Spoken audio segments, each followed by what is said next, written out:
Hello and welcome to Sportsweek. I'm Tyler Reynolds here with all the best coverage from around the county. After a string of poor results, Southampton have sacked manager Ralph Hasenhüttl, with Luton's Nathan Jones the favourite to be appointed as his successor. Taylor Sinclair and Michael Ireland went to Southampton city centre to find out how the locals feel about the club's situation. After a run of poor form, Southampton manager Ralph Hasenhüttl has been sacked by the club. He managed 151 games in his time there with a win rate of just 31%. The final straw came here at the weekend in their 4-1 defeat to a very impressive Newcastle side. The current favourite for the job is Nathan Jones after impressing with Luton in the Championship this season. We spoke to some fans of the club to get their thoughts. It's happened only now because there's 2 9-0s are pretty embarrassing. I thought it would have happened already, but I see why it's happened. So I agree with Ralph Hasenhüttl's sacking overall, but I do think he's had a little bit of a hard time with it in the sense of he's got a lot of young players in at the start of this season. They take a bit more time to mould than some of the guys that have been around a bit longer. He's lost a lot of the experienced guys. We haven't had any sort of goal scorer really since Danny Ings has gone. Hasn't been replaced since then, and I think even if Nathan Jones comes in, he wouldn't maybe be my first choice, but I think he's done well with Luton, what he's accomplished there on a small budget. Winchester City have settled into the Southern League Premier comfortably so far this season, but with no wins in their last 4 at the City Ground, Tiverton Town present a tough test for the citizens. Jude Richard was there to see how they got on. After a superb win against Swindon Supermarines last time out, Winchester City faced 9th place Tiverton Town at the Simply Health City Ground. They started slow here though, with goalkeeper Charlie Philpott being forced into an early save by Dylan Jones. After a quiet first half, local hero Simba Malambo was introduced, and he made an immediate impact off the bench. Henry Brooks whipped in a low cross, which was converted by the substitute. Relief for Malambo, who netted his first league goal of the season.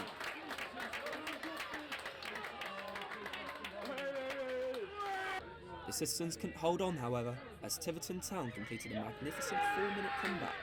Joseph O'Loughlin's delightful set piece in the 86th minute went over the top of Philpott and found the head of Matt Brixton, who headed home, setting up an exciting finale to the match.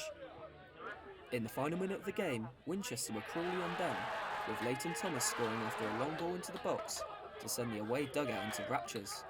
That's 4 games without a win at home for the citizens, but manager Craig Davis was pleased with Simba Malambo's cameo off the bench. Did really well. He hadn't been performing at the level he can do for the last few weeks, which is why he was on the bench, but he came on and done really well, and a really good goal, linked up with Brooksy, who had also come off the bench as well.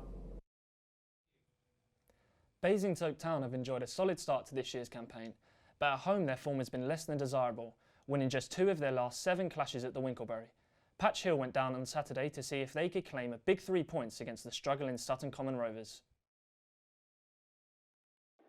After 2 league losses, Basingstoke Town tried to bring back form in Game 12 of their season against Sutton Common Rovers. Basingstoke got off to a flying start thanks to a goalkeeper blunder creating an opening for Sam Argent to grab his 2nd goal of the season.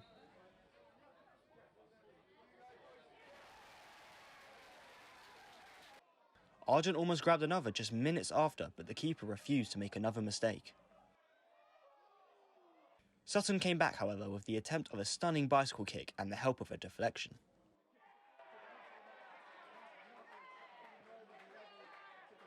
In the second half, new Italian signing Ezio Torre attempted to add to his impressive goal tally, but his mistake paid off for his own team as Sutton defender Matthew Tanton knocked in the ball to score an own goal. Finishing the game, Basingstoke Town 2, Sutton Common Rovers 1. I think for the large part we dealt with it really well. Obviously let ourselves down a little bit with the goal, but sometimes they happen with the I think it's come off his shin and then come off his shoulder and ended up in the back of the net, and sometimes you can't really do anything about that. But the long and short of it, that we played well, we created some really good chances, and for that I'm really pleased that we deserved 3 points. It wasn't the end of Dan Brownlee's night, however, as a confrontation between the 2 team benches resulted in a red card for Sutton manager Darren Salmon and Brownlee himself. I've known Darren for a long time now. We've had many heated battles over the course of the last 5-6 years. and it's kind of something or nothing. Look, we both want to win games of football. You know, it's nothing more than that. A little melee and handbags at dawn and all the bits in between. It's a football match. You know what I mean? You can't do much about it. So yeah, just two spirited managers, two spirited teams that had a good battle today, and thankfully we came out on top. So a big victory for Dan Brownlee's men, and one of the standouts for the Stoke was on-loan fullback Ben Mason. Harry Jones spoke to the defender to find out more about his fascinating journey in football so far. Captaining a professional academy to a league title would be an impressive addition to any footballer's resume, and since joining Basingstoke on loan in the summer, right-back Ben Mason has proven that his success was no accident. The 18-year-old recently signed his first pro contract at AFC Wimbledon after spending much of his childhood rising through the ranks at the League Two club. I was captain kind of all the way through, and then 18s last year. We won the league, so yeah, it was a great year, a good group of lads, and yeah, so I was captain. Obviously, it was the first time I won the league, so the first captain to do that was great, and I'm really proud of that. Yeah, hopefully, obviously break into Wimbledon's team at some point, and yeah, hopefully play as much as I can there, and basically just do that, and hopefully take them up the leagues and stuff like that. That'd be great.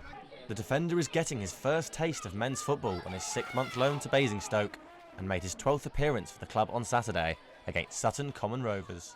When you bring in a Wimbledon player, you know what you're going to get. Like they're always incredibly professional. They give absolutely everything, and they have real quality. And Ben is absolute testament to that. He writes essays on games afterwards in terms of what he can do better. And not many players that go to that length to want to be a better footballer. Mason was called up to Republic of Ireland's under-19 training squad early this year and has also been a star on primetime telly, featuring in Sky's One Shot The Football Factory. Oh, that was amazing. They were basically filming kind of everywhere really, filming at training, mic'd up, doing stuff in the gym and stuff like that, so it was quite hands-on, having like a camera and mic on all the time, but yeah, it was, after a few weeks it was fine, it was comfortable, so it was good. Well, Ben Mason's a young man with big ambitions in professional football, and if we're going off what we've seen from him so far this season, then he's got the ability to back it up too. What the future holds for him beyond his stint here in Hampshire remains to be seen, but while Basingstoke have him at their disposal, their chance of getting promoted are certainly a whole lot better. Harry Jones, Winchester News Online. A number of Hampshire's football clubs were in the first round FA Cup action at the weekend. Harry Turberfield has the scorelines. Eastleigh travelled to Hertfordshire on Saturday in the first round of the FA Cup, where they lost to fellow National League side Boreham Wood by 3-1. George Broadbent and Liam Lovu put the hosts ahead early on, before a quick reply from Eastleigh's Charlie Carter. It wasn't enough, however, as Zach Brunt sealed the win for Boreham Wood in the second half, seeing Eastleigh's cup run come to an abrupt end in the first round. Portsmouth fared better in their FA Cup fixture, picking up a 3-1 win away at Hereford. The hosts went ahead in the early stages of the game through Miles Story, before goals from Rico Hackett-Fairchild, Kobe Bishop and Joe Piggott saw the visitors progress to the second round of the competition. Portsmouth are up against struggling MK Dons at home in the second round, where they'll be looking to capitalise on the fellow League One side's recent run of poor form. Farnborough left it late in their first round FA Cup tie away at League Two Sutton United, where two late goals from Michael Elias Fernandez and Francis Amity saw the National League side pull off one of the major upsets of the first round. Farnborough will travel to National League Wrexham in the second round of the competition. University of Winchester men's hockey team played host to Southampton in a local derby. Torin Budd reports. University of Winchester men's hockey team looked to recover from a tough loss last time out, and it was talisman Tom Atkins who sent Winchester into an early lead. Southampton piled on the pressure as the first half progressed, eventually climbing back to level terms from a deflected cross.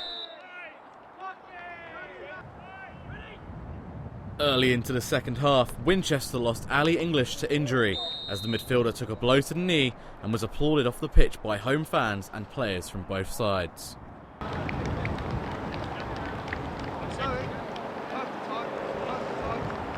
Southampton capitalised on Winchester's loss almost immediately.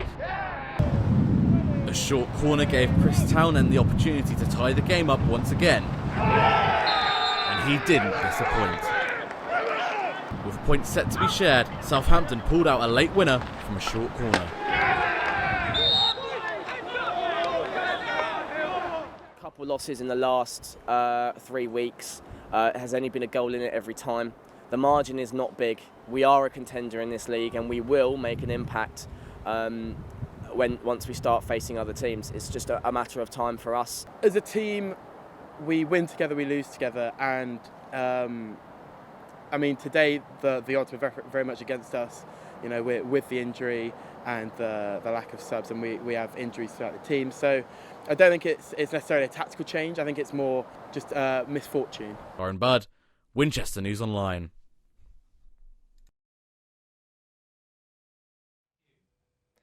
The University of Winchester cricket team is taking part in Movember. Charlie Swadlin spoke to some of the team. It's November, which means many men will be taking part in Movember, the charity which aims to help men in terms of mental health and suicide prevention, prostate cancer and testicular cancer. The University of Winchester cricket team are doing their part by participating and growing out on the moustaches to help raise awareness. I know that it's quite a close thing for a few of the boys. It's a brilliant way to raise awareness, get everybody involved, get everybody out, raise some money for charity, which is what everybody loves to do. Definitely it brings everybody together.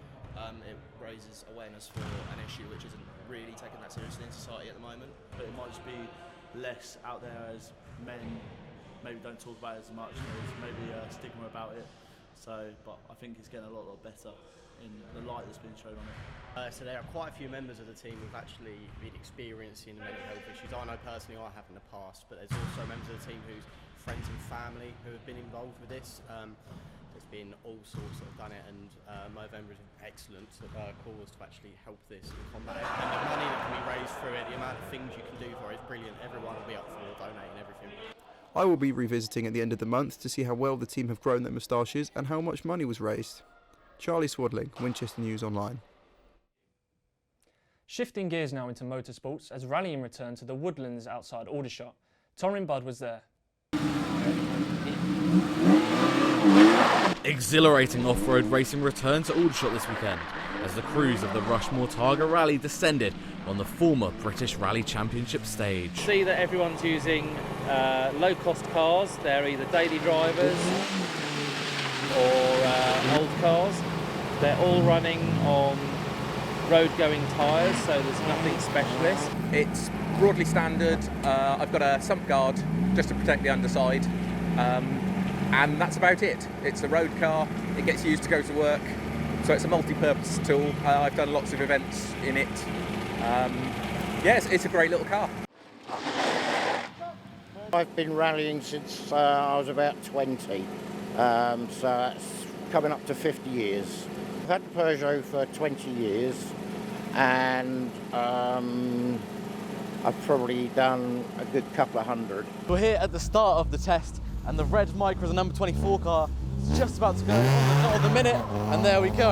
And then we go around, so the driver's got to go through each of these corner checkpoints, keeping an average speed of 30 miles per hour, but they've still got to try and get around the stage as quickly as possible.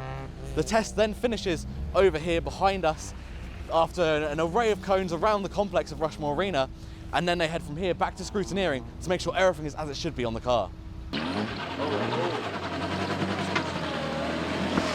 It was wet and frantic. Yeah, straight into it. There's no easiness into it there. A lot of water, surprise, surprise. But yeah, no, it was just fantastic. It's been great to welcome rallying back where it belongs here at Rushmore Arena in an event that I have no doubt will return again this time next year.